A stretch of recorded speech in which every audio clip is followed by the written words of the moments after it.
Il y a 30 ans, il eut une révolution dans ma vie, quand ce principe de la croix est venu d'une façon catégorique contre le ministère, contre les services que je produisais durant des années, contre toutes mes études, mes lectures, mes fins de soirée tardives, qui avaient pour but de préparer la substance pour le ministère, jusqu'à ce que toute la chose devienne un intolérable fardeau en moi, lourd à porter.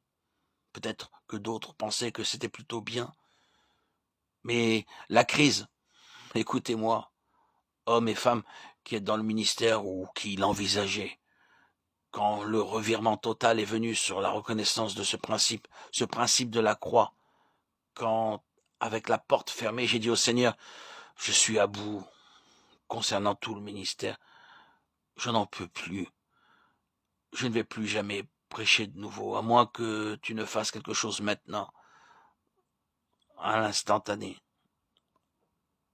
J'ai fait cela depuis toutes ces années, j'ai produit ceci, maintenant je suis à bout, tu dois le faire. Mais j'ai vu ce principe, voyez, comme le principe de la croix. Et je le pensais vraiment. Veuillez m'excuser de parler de moi, mais d'une certaine manière, je dois bien en faire comprendre l'importance.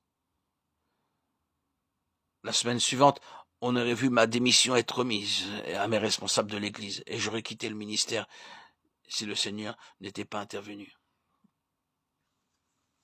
Mais le Seigneur fut fidèle à son propre principe. Ce fut une fin totale sur tout ce que je pouvais produire pour le ministère. Je voulais que ce soit ainsi, car je reconnaissais que c'était l'intention du Seigneur. C'était le principe de la croix.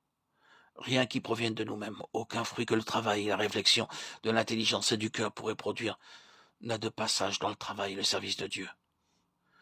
Dieu fut fidèle à son propre principe. Il l'est toujours.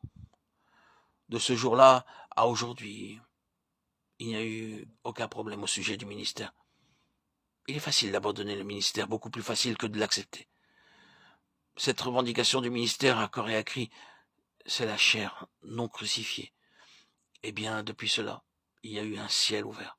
De nouveau, je vous demande pardon de faire cette référence personnelle, mais c'est une chose véritable, c'est un principe qui couvre tous les domaines. Ici, certains d'entre vous sont intéressés, concernés par les assemblées locales.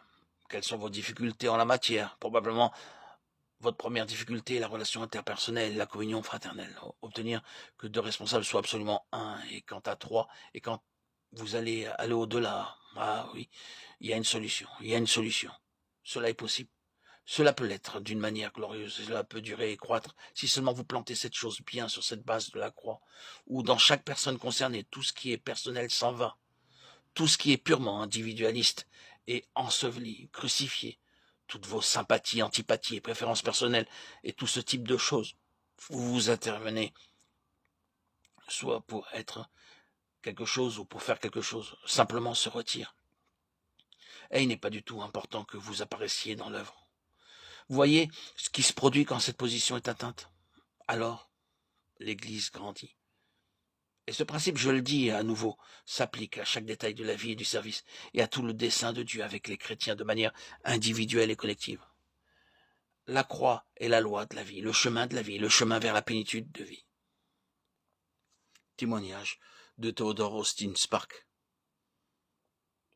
à Pâques, année 1954.